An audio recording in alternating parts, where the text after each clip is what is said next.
കാണൂ പരസ്യരഹിതമായ ഏറ്റവും പുതിയ എപ്പിസോഡുകൾ. നീയല്ലേടി സൂര്യയുടെ കയ്യിൽ വിഷം കൊടുത്തയച്ചത്? അല്ല, ഞാൻ അങ്ങനെ ചെയ്തിട്ടില്ല. അതോ സൂര്യ നിന്റെ കയ്യിൽ വിഷം തന്നയക്കാണോ ചെയ്തത്? എവിടെ വെച്ചാ വിഷം മദ്യത്തിൽ കലർത്തിയത്? കാറിൽ വെച്ചോ അതോ അവിനാശിന്റെ വീട്ടിൽ വെച്ചോ? പറയടി. എനിക്കൊന്നും അറിയില്ല മാഡം, ഞാനൊന്നും ചെയ്തിട്ടുമില്ല. ആഹാ, നിനക്കറിയില്ലേ? നിന്നെ കൊണ്ട് ഞാൻ പറയിപ്പിക്കാം. ഇനി കള്ളം പറഞ്ഞാൽ നിന്റെ നഖത്തിനിടയിൽ സൂചി കയറ്റി ഞാൻ. മനസ്സിലായോടി? പറയടി, എന്തായിരുന്നു നിങ്ങളുടെ പ്ലാനിങ്? പറയടി. ഞാൻ പറയാം. ഇങ്ങനെ തല്ലുകൊള്ളേണ്ട വല്ല കാര്യം ഉണ്ടായിരുന്നോ? മോളായിരിക്കുന്ന വെള്ളം എടുത്തുകൂടി, എന്നിട്ട് സത്യം പറഞ്ഞോ.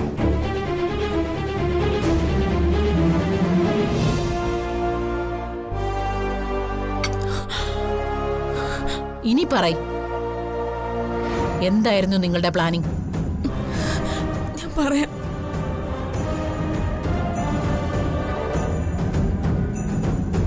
സ്റ്റേഷനിലെ സംഭവത്തോടെ അവിനാശിന്റെ ശല്യം അവസാനിച്ചിരിക്കുമ്പോഴാ ഒരു ദിവസം രാത്രി അവിനാശിന്റെ കോള് വന്നത്. എന്താ അയാൾ പറഞ്ഞത്? അയാൾ എണീക്കുമെന്നും കല്യാണത്തിന് അയാൾ വരുമെന്നും എന്നെ കൊല്ലുമെന്നും പറഞ്ഞു.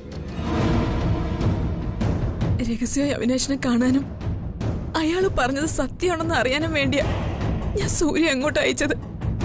എന്നിട്ട് അയാൾ പറഞ്ഞത് സത്യമായിരുന്നു. അയാൾ നടന്നു തുടങ്ങിയിരുന്നു. ഒളിച്ചു നിന്ന് അയാളുടെ നീക്കങ്ങൾ നിരീക്ഷിച്ച സൂര്യ എന്നോട് വിവരങ്ങൾ പറഞ്ഞു. എന്റെ കല്യാണം നടക്കണമെങ്കിൽ അവിനാശ് ഇല്ലാതായേ മതിയാവൂന്ന് എനിക്ക് മനസ്സിലായി. അതുകൊണ്ടാണോ മദ്യത്തിൽ വിഷം കലർത്തി അവിനാശിനെ കൊല്ലാൻ നിങ്ങൾ തീരുമാനിച്ചത്? ഇല്ല, ഞങ്ങൾ അങ്ങനെ ഒരു തീരുമാനം എടുത്തിട്ടില്ല. പക്ഷെ എന്താടി ഒരു പക്ഷേ? പോകുന്നതിന് മുമ്പ് സൂര്യ എന്നോടൊരു കാര്യം പറഞ്ഞിരുന്നു. എന്ത് കാര്യം? അവളുടെ ജീവിതവും നശിച്ചു. ജീവൻ നഷ്ടപ്പെടേണ്ടി വന്നാലും അവിനാശിന്റെ ശല്യം ഇനി എന്റെ ജീവിതത്തിൽ ഉണ്ടാകില്ല എന്ന് മാത്രം പറഞ്ഞു. അത് കഴിഞ്ഞ് പോവുകയും ചെയ്തു. അവൾ എന്താണ് ചെയ്യാൻ പോകുന്നതെന്ന് നിന്നോട് പറഞ്ഞില്ലേ? ഇല്ല, പറഞ്ഞില്ല. കല്യാണ ദിവസം സൂര്യ നിന്നെ വിളിച്ചിരുന്നോ? ഇല്ല, പക്ഷെ ഞാൻ സൂര്യയെ വിളിച്ചിരുന്നു. എന്നിട്ട്? സൂര്യയുടെ ഫോൺ സ്വിച്ച് ഓഫ് ആയിരുന്നു. പിന്നീട് ഇതുവരെ സൂര്യയെ വിളിച്ചിട്ട് കിട്ടിയിട്ടില്ല. അപ്പോ സൂര്യ തന്നെയാണോ മദ്യത്തിൽ വിഷം കലർത്തിയത്? അതൊന്നും എനിക്ക് അറിയില്ല മാഡം. ഇനി സൂര്യ നിന്നെ എപ്പോ വിളിച്ചാലും അപ്പൊ തന്നെ ഞങ്ങളെ വിവരം അറിയിക്കണം. ശരി മാഡം. ഈ പറഞ്ഞതിന് എന്തെങ്കിലും മാറ്റം വന്നാ ദേ, നിന്റെ ഭർത്താവ് വക്കീല് ഒരു കാലിൽ നിന്ന് തപസ് ചെയ്താൽ പോലും നിന്നെ രക്ഷിച്ചെടുക്കാൻ കഴിയില്ല. പിന്നെ ഇവിടെ നമ്മൾ സംസാരിച്ചത് നമ്മൾ മാത്രം അറിഞ്ഞാ മതി. മനസ്സിലായോ? ക്ഷേത്രത്തിൽ പോയ നിന്നെ തൂക്കിയെടുത്തത് ഇതുവരെ ആരും അറിഞ്ഞിട്ടില്ല, നിന്റെ വക്കീല് പോലും. ഇതൊരു ടെസ്റ്റ് ഡോസ് ആണ്. ഒറിജിനൽ ഇന്റർഗേഷൻ എന്താണെന്ന് നീ കാണാൻ പോകുന്നതേ ഉള്ളൂ. ആദ്യം നീ പറഞ്ഞതൊക്കെ സത്യമാണോന്ന് ഞാനൊന്ന് അന്വേഷിക്കട്ടെ.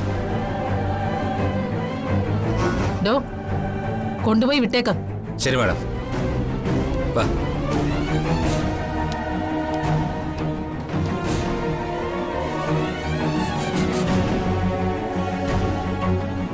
സൂര്യ, അവിനാശിന്റെ പഴയ ഭാര്യ. എത്രയും വേഗം അവളെ കണ്ടെത്തണം.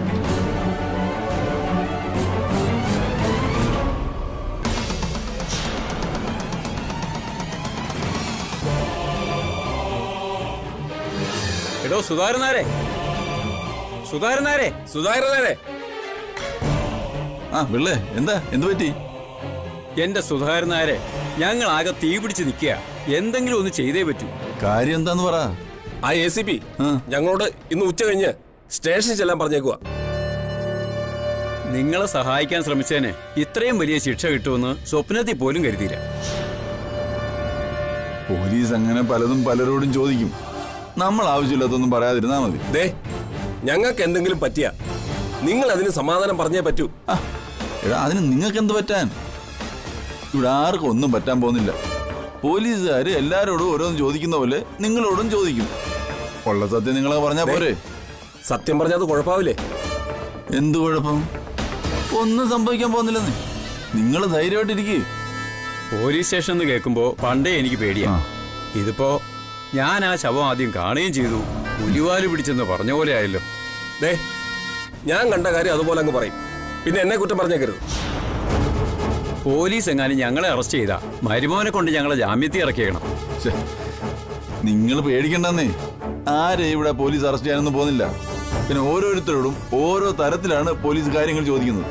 എന്നിട്ട് സംശയം തോന്നുന്നവരെ മാത്രമേ പോലീസ് അറസ്റ്റ് ചെയ്യൂ. അയ്യോ, ഞങ്ങളെ അറസ്റ്റ് ചെയ്യൂ? ചേടാ, പോലീസുകാർ നിങ്ങളെ മാത്രമല്ല ഒരുപാട് പേരെ ചോദ്യം ചെയ്യും എന്ന് കരുതി നിരപരാധികൾ അവർ ഒരിക്കലും ഒന്നും ചെയ്യില്ല. പറയുന്നവർക്ക് അങ്ങനെയൊക്കെ അങ്ങ് പറഞ്ഞാൽ മതി. പോലീസ് സ്റ്റേഷനിൽ കയറി ഇറങ്ങുന്നവർക്കെ അതിന്റെ ബുദ്ധിമുട്ടറിയൂ. ഞാൻ പറഞ്ഞില്ലേ, നിങ്ങൾ ആരും ഒന്നും പേടിക്കണ്ട. ആരും നിങ്ങളെ ഒന്നും ചെയ്യാൻ പോകുന്നില്ല.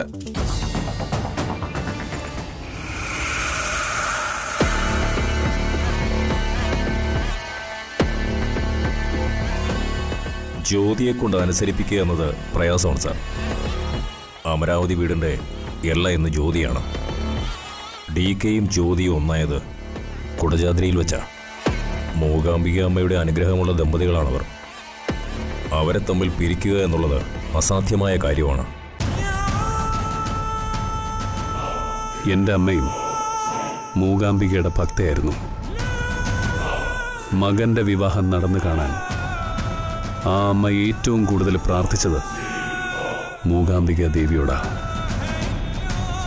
എൻ്റെ അമ്മ തീരുമാനിച്ച വിവാഹം DKയും അവളും കൂടെ മുടക്കിയത്. എനിക്ക് വേണ്ടി മാത്രം ജീവിച്ച എൻ്റെ അമ്മ മരിച്ചത് ഇവൻ കാരണമാ. DKയുടെ ലൈഫിൽ അവൾ ഇനി അധികകാലം ഉണ്ടാവാൻ പാടില്ല.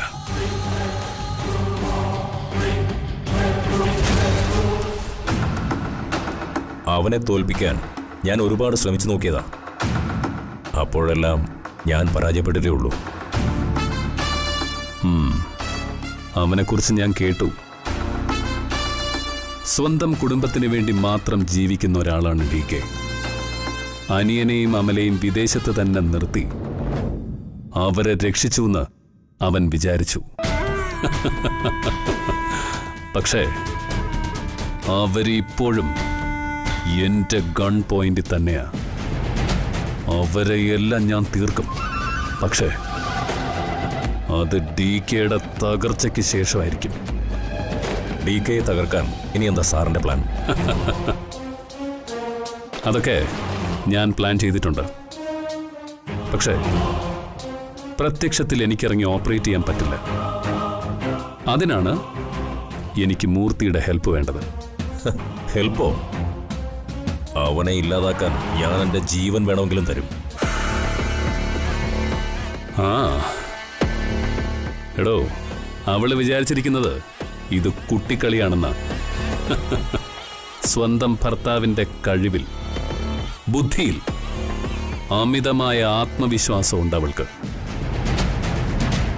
അയാളെ ആർക്കും ഒന്നും ചെയ്യാൻ സാധിക്കില്ല എന്നുള്ള അവളുടെ വിശ്വാസം.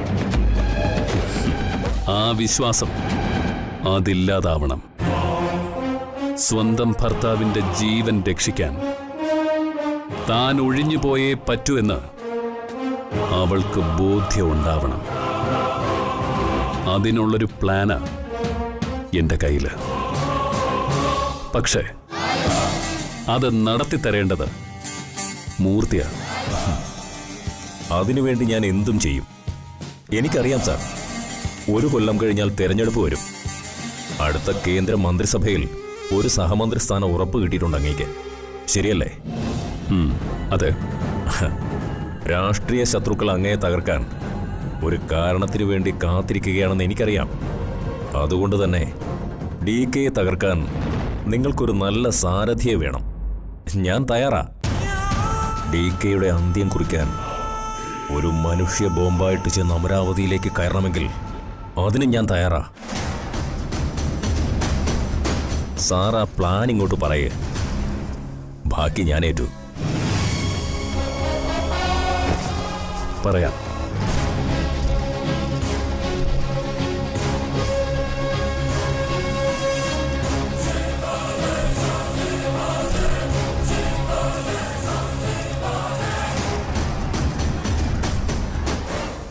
നടക്കും. ഈ പ്ലാൻ വർക്കൗട്ട് ആയാൽ എല്ലാം നടക്കും. എന്നാ പിന്നെ മൂർത്തി കാര്യങ്ങൾ പ്ലാൻ ചെയ്തോ. DKയും ജ്യോതിയും സുഖമായിരിക്കട്ടെ, അല്ലേ? 7 ജന്മം ഇനി അവരൊന്നിക്കരുത്.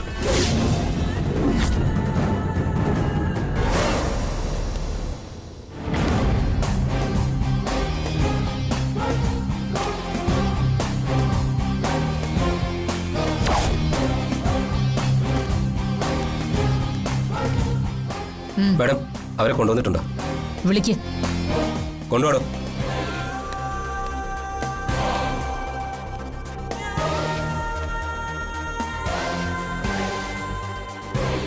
നിങ്ങളാണോ ആദ്യം ബോഡി കണ്ടത്? അതെ മാഡം, ഞാനാ ആദ്യം കണ്ടത്. ബോഡി കാണുമ്പോ നിങ്ങൾ രണ്ടുപേരും ഒരുമിച്ചായിരുന്നോ? അല്ല മാഡം, ആദ്യം കുട്ടമ്പളയെ കണ്ടത്. ഞാൻ പിന്നീടാ വന്നത്.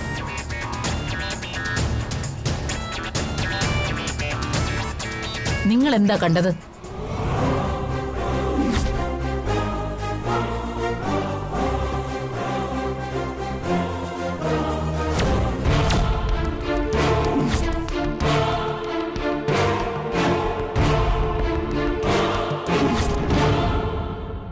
അതിനു മുമ്പ് അവിനാശ് അവിടെ വന്നത് നിങ്ങൾ കണ്ടിരുന്നോ?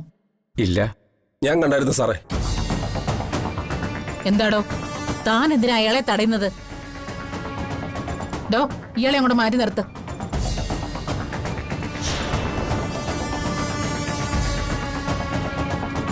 എന്താടോ തന്റെ പേര്? രാജേന്ദ്രൻ.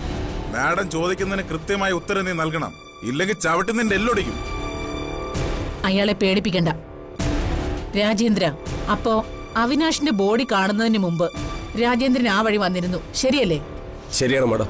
അവിടെ താൻ എന്താ കണ്ടത്? മാഡം അത് പേടിക്കാതെ പറഞ്ഞോളൂ. രാജേന്ദ്രൻ ഒരു കുഴപ്പവും വരാതെ ഞാൻ നോക്കിക്കോളാം. പറഞ്ഞത് കേട്ടില്ലേ? ഇതിന്റെ പേരിൽ രാജേന്ദ്രൻ ഒരു കോടതിയിലും കേറേണ്ടി വരില്ല. സത്യം പറ, എന്താ താൻ കണ്ടത്? ആരെയാണ് രാജേന്ദ്രൻ അവിടെ കണ്ടത്?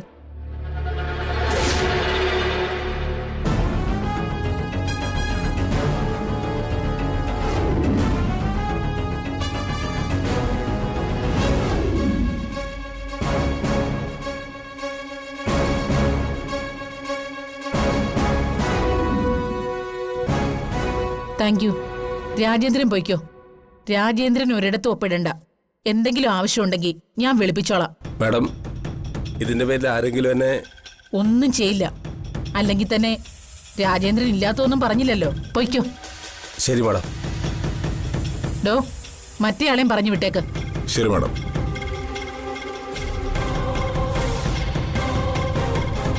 ജ്യോതി, സാക്ഷാൽ DKയുടെ ഭാര്യ. അവളെ ഒന്നുകൂടി ചോദ്യം ചെയ്തേ പറ്റൂ.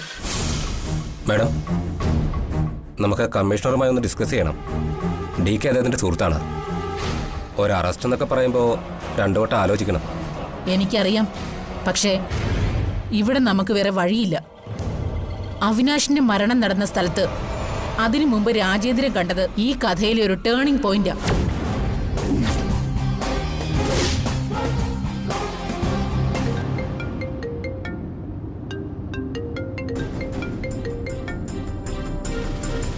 ഹലോ സർ, അന്നയാണ്. മനസ്സിലായി. എന്തെങ്കിലും ലീഡ് കിട്ടിയോ? ചില സൂചനകൾ കിട്ടിയിട്ടുണ്ട്. എന്ത് സൂചനകൾ? സാക്ഷികളെ ചോദ്യം ചെയ്തപ്പോ വളരെ വ്യക്തമായ ഒരു ലീഡ് കിട്ടി. യഥാർത്ഥ കുറ്റവാളികൾ ഉടൻ അറസ്റ്റിലാവും. പക്ഷേ എനിക്ക് സാറിന്റെ ഹെൽപ്പ് വേണം.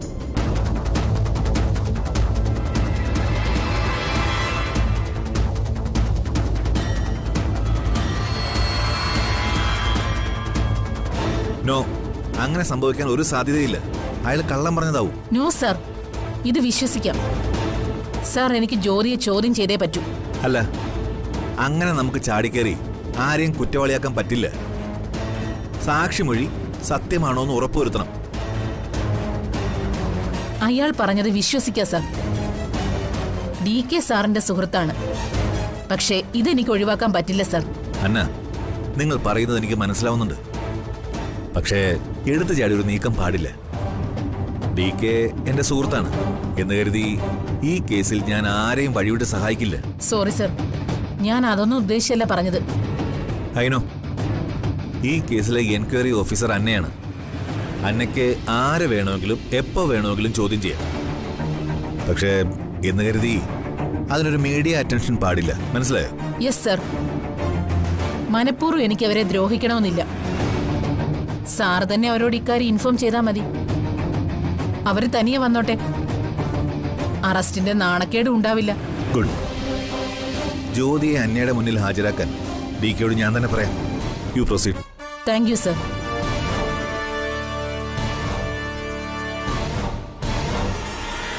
DK, അമരാവതിയുടെ നെടുന്തൂൺ. പക്ഷേ അയാളുടെ തകർച്ചയുടെ ആദ്യത്തെ അവസാനത്തെയും കാരണം ജ്യോതിയായിരിക്കും. ഇല്ലെങ്കിൽ അങ്ങനെ ആക്കി തീർക്കും ഞാൻ.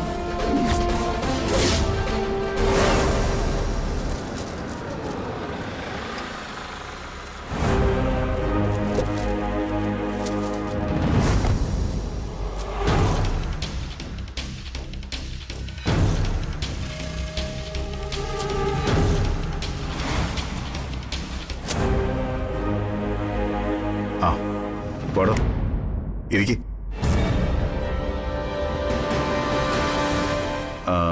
എന്താടോ ഇത്ര അത്യാവശ്യമായിട്ട് കാണുമെന്ന് പറഞ്ഞത്? തന്റെ മുഖം കണ്ടിട്ട് എന്തോ കുഴപ്പമുണ്ടെന്ന് തോന്നുന്നല്ലോ. എന്താടോ? എടോ, ഞാൻ പറയുന്നത് കേട്ട് താൻ ശോഭിക്കരുത്. എടുത്തു ചാടി ഒരു തീരുമാനം എടുക്കുകയും ചെയ്യരുത്. ആദ്യം താൻ കാര്യം പറയേ, എന്നിട്ടല്ലേ എങ്ങനെ പ്രതികരിക്കണമെന്ന് തീരുമാനിക്കുന്നത്. തനിക്കറിയാലോ, കാര്യങ്ങൾ ഇപ്പൊ എന്റെ കയ്യിലല്ല. പോസ്റ്റിൽ എന്റെ താഴെയാണെങ്കിലും അവരൊരു IPS ഓഫീസറാ. താൻ ആരെക്കുറിച്ച് പറഞ്ഞു വരുന്നത്? ACP അന്ന മേരി ജോണിനെ കുറിച്ച്.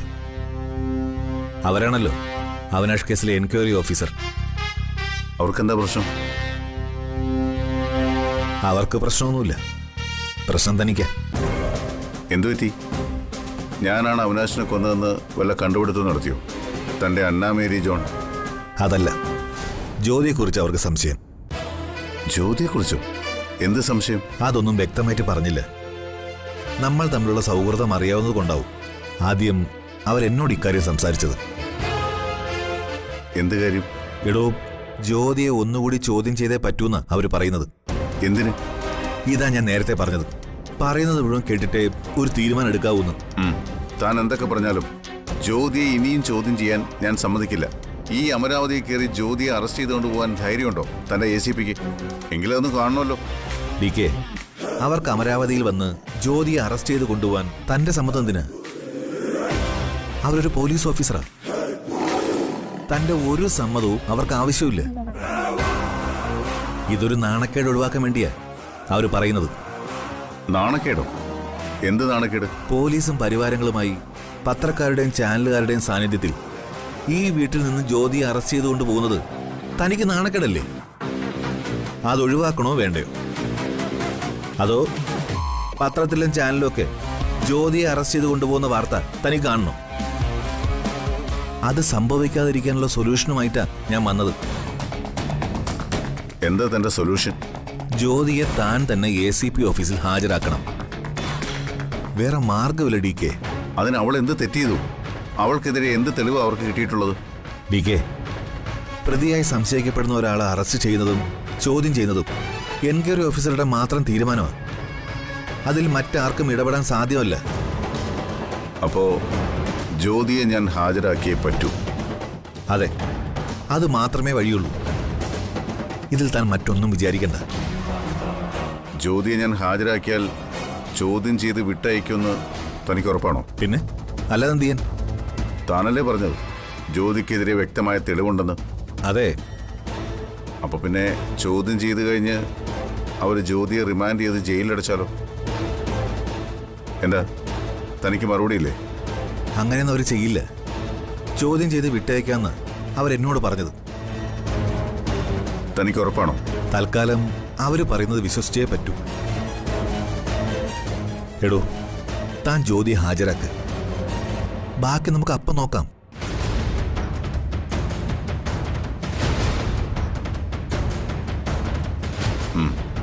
ശരി, തന്നെ വിശ്വസിച്ച് ഞാൻ ജ്യോതിയെ ഹാജരാക്കാം. പക്ഷെ മറിച്ചെന്തെങ്കിലും സംഭവിച്ചാൽ ഒന്നും സംഭവിക്കില്ല.